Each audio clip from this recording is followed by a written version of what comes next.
Welcome बच्चों, मैं दीपक कुमार आप सभी बच्चों के लिए लेकर आया हूँ एक नया वीडियो। ये वीडियो उन सभी बच्चों के लिए है जो NEET, JEE, mains and advance की तैयारी कर रहे हैं और उनका एग्ज़ाम कुछ समय के बाद होने वाला है। तो आप बने रहिए मेरे साथ। ये वीडियो आपको 10 मिनट्स में 10 इम्पॉर्टेंट MCQ करवाने वाला है। तो चलिए स्टार्ट करते हैं इस क्वेश्चन के साथ। क्वेश्चन आपके स्क्रीन पे रहा ये। The mixtures that forming maximum boiling azeotrope is option number A water plus nitric acid, option number B ethanol plus water, option number C acetone plus carbon disulfide, option D heptane plus octane. तो इसमें से कौन सा options जो कि maximum boiling एजोट्रॉप्स देगा? तो आप क्वेश्चंस को पॉज कर सकते हैं, पॉज करके अपना आंसर्स पे टिक लगा सकते हैं। इसका आंसर हो जाएगा ऑप्शन नंबर ए, है ना। द मिक्स, इसका आंसर ए कैसे होगा? तो इसके पीछे रीजन हम लोग बोलेंगे कि the solution showing negative deviation from ideal solution is generally form maximum boiling azeotrope. ठीक है, मतलब इसका स्टेटमेंट क्या है कि उस तरह का सॉल्यूशन जो नेगेटिव डिविएशन दिखाता है रॉल्स लॉ से या आइडियल सॉल्यूशन से, उसको हम लोग मैक्सिमम बॉइलिंग एजोट्रॉप्स बोलते हैं। उसी का जस्ट रिवर्स, जो सॉल्यूशंस पॉजिटिव डिविएशन रखेगा आइडियल सॉल्यूशन से, वो कैसा दिखाएगा? तो वो मिनिमम बॉइलिंग एजोट्रॉप्स होता है। ये टोटली बेस्ड होता है interactions between solute and solvent पे। अगर सॉल्यूट और सॉल्वेंट का इंटरेक्शंस स्ट्रांग हुआ तो नेगेटिव डिविएशन, और अगर वीक हुआ तो पॉजिटिव डिविएशन। नेक्स्ट क्वेश्चन 2 बात करते हैं।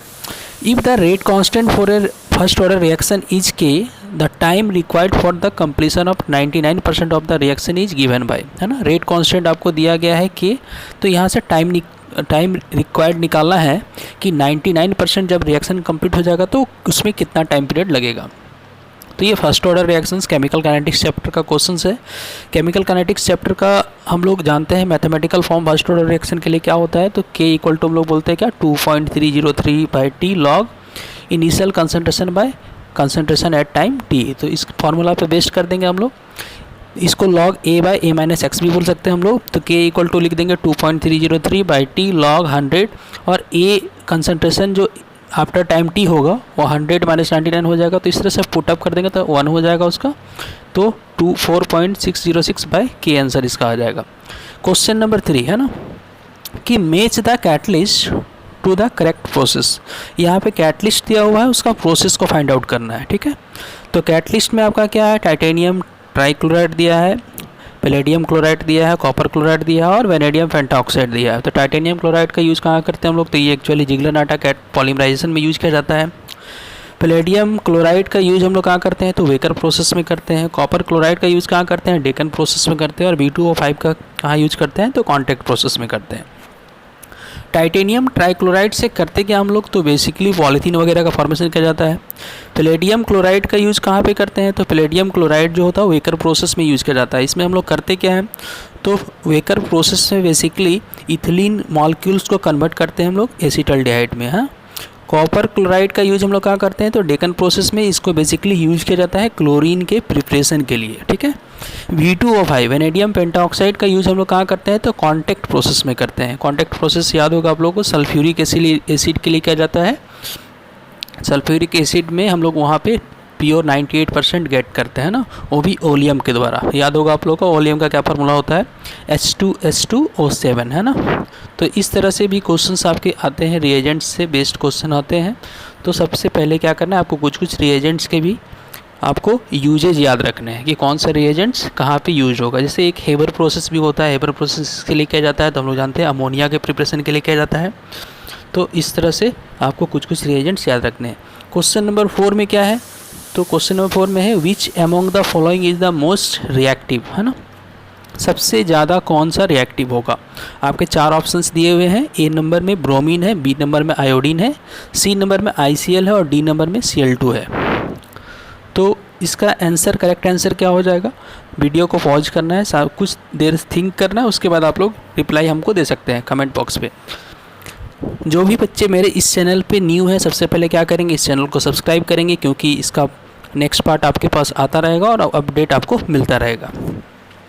तो जो भी बच्चे न्यू व्यूअर हैं और प्रिपरेशन कर रहे हैं, तो उसके लिए ये बहुत हेल्पफुल यूजफुल वीडियो है। तो इसका आंसर क्या बोल रहे हैं, इसका आंसर हो जाएगा ICl हो जाएगा। इंटर हेलोजन कंपाउंड्स जो होते हैं वो ज़्यादा रिएक्टिव होते हैं। उसके पीछे रीजन क्या बोलते हैं हम लोग, इंटर हेलोजन कंपाउंड में पार्शियली पोलर करैक्टर आ जाता है, मतलब पोलरिटी डेवलप होता है। पोलरिटी डेवलप होने के लिए बताया गया है क्या चीज़, क्या रीजन ज़रूरी होता है, तो हम लोग पोलरिटी के लिए बोलते हैं क्या, इलेक्ट्रोनेगेटिविटी डिफरेंसेस होना चाहिए, है ना। अगर ICl है तो ICl में हम लोग क्या बोलेंगे, क्लोरीन जो होता है वो ज़्यादा इलेक्ट्रोनेगेटिव होता है, आयोडीन जो होता है वो लेस रिएक्टिव होता है। बाकी जितने मॉलिक्यूल थे वो सारे के सारे कैसे थे, तो सारे के सारे वो नॉन पोलर मॉलिक्यूल थे, तो उनमें क्या होगा, रिएक्टिविटी थोड़ा सा कम होगा। फिर नेक्स्ट क्वेश्चन 5 बात करते हैं। ये क्वेश्चन आपका है ऑर्गेनिक का पार्ट का।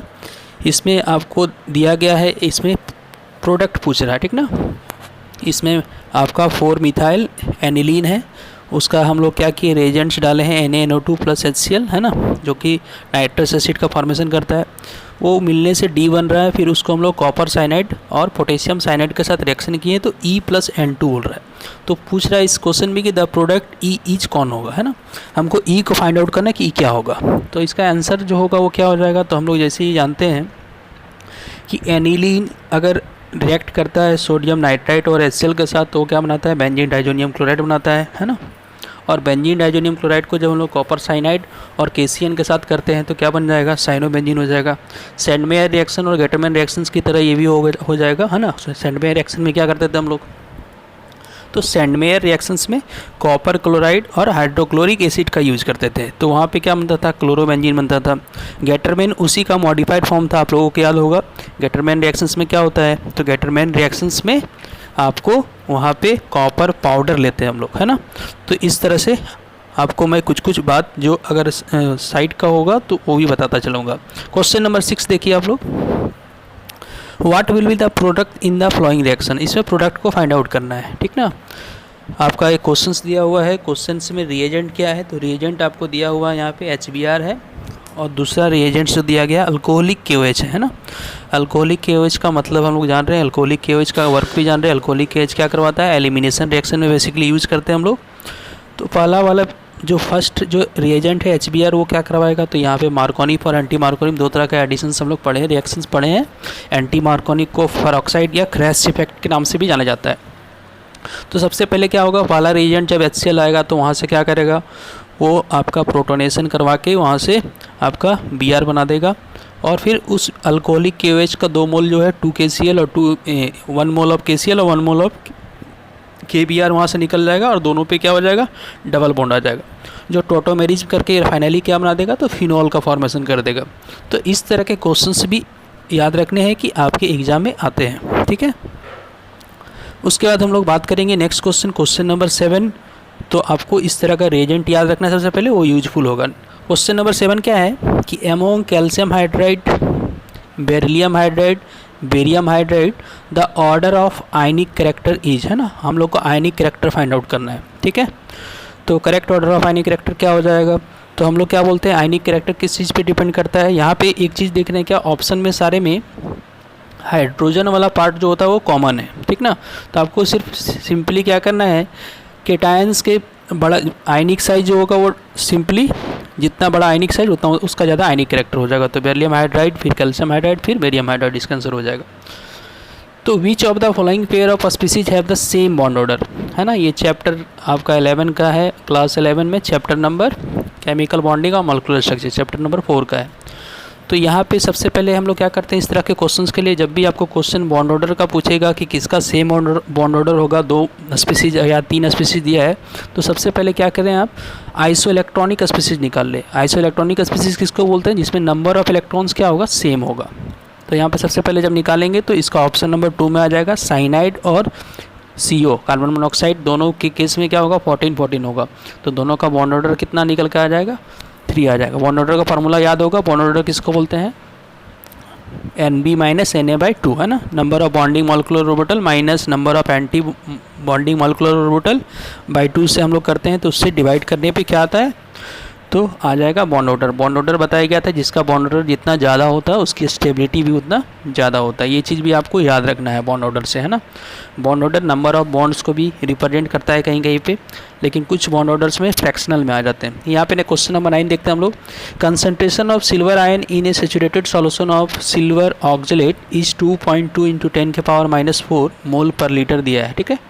Solubility product of silver oxalate is, यहाँ पे सॉल्युबिलिटी प्रोडक्ट निकालना है, मतलब KSP का वैल्यू निकालना है। तो जब सिल्वर ऑक्जेलेट को हम लोग क्या करते हैं, एक को सॉल्यूशन में जब डिजॉल्व करेंगे तो सिल्वर ऑक्जेलेट क्या हो जाएगा, 2 मोल ऑफ सिल्वर और 1 मोल ऑफ ऑक्जेलेट आयन बनाएगा। तो कंसंट्रेशन दोनों का दिया हुआ है, दोनों के कंसंट्रेशन को हम लोग क्या करेंगे, सिंपली KSP का वैल्यू, KSP का जो फार्मूला होता है यहाँ पे 2Ag+, इसलिए Ag+ के पावर कंसंट्रेशन में स्क्वायर हो जाएगा, क्योंकि स्टोइकोमेट्रिक कोएफिशिएंट कहाँ जाता है, पावर में चला जाता है। और ऑक्जेलेट आयन का भी कंसंट्रेशन दिया, दोनों को हम लोग मल्टीप्लाई कर देंगे और हम लोग आंसर्स को निकाल लेंगे, है ना। इसीलिए यहाँ पे 2.2 × 10⁻⁻4 का स्क्वायर किया गया इंटू 1.1 × 10⁻⁻4 किया गया, तो आंसर कितना निकल के आ गया, 5.3 × 10⁻²। फिर क्वेश्चन नंबर 10 में है, बहुत आसान क्वेश्चन है। Which of the following is the highest first ionization enthalpy, है ना। आयोनाइजेशन एंथैल्पी सबसे ज़्यादा किसका होगा फर्स्ट, इसको IE1 भी बोलते हैं हम लोग, है ना, या डेल्टा IH1 के नाम से भी जानते हैं कि कौन से एलिमेंट का सबसे ज़्यादा आयोनाइजेशन एंथैल्पी होगा। ऑप्शन नंबर आपको दिया गया है रुबिडियम, लिथियम, सोडियम और स्कैंडियम। तो आयोनाइजेशन एंथैल्पी या आयोनाइजेशन एनर्जी जो होता है वो that is inversely proportional to atomic size. अगर किसी एलिमेंट का एटॉमिक साइज जितना बड़ा होगा, याद रखना, किसी भी एलिमेंट का एटॉमिक साइज जितना बड़ा होगा उसका आयोनाइजेशन एनर्जी उतना कम होता है। किसी एलिमेंट का अगर एटॉमिक साइज जितना छोटा होगा उसका आयोनाइजेशन एनर्जी उतना ज़्यादा होगा। तो यहाँ पे स्कैंडियम का एटॉमिक साइज सबसे छोटा होता है, इसी कारण स्कैंडियम का आयोनाइजेशन एनर्जी ज़्यादा होता है। यहाँ पे जैसे कि एक लिस्ट दिया हुआ है, सोडियम का कितना होता है 496 किलो जूल पर मोल होता है, पोटासियम का कितना होता है 419 किलो जूल पर मोल होता है, रुबिडियम का कितना होता है 403 किलो जूल पर मोल होता है और स्कैंडियम का 631 किलो जूल पर मोल होता है। हम लोग क्या बोलते हैं कि लेफ्ट टू राइट जाने से एटॉमिक साइज डिक्रीज करता है। क्यों ऐसा बोलते हैं, क्योंकि फोर्स ऑफ जो इफेक्टिव न्यूक्लियर चार्ज है वो इंक्रीज कर जाता है। So thanks for watching and subscribe the channel. अगर आपको वीडियो अच्छा लगा होगा तो ज़रूर चैनल को सब्सक्राइब करेंगे, और इसके बाद इसका नेक्स्ट पार्ट भी आपको मिलता रहेगा। ये पार्ट 1 का वीडियो है, पार्ट 2 वीडियो भी ज़रूर आएगा।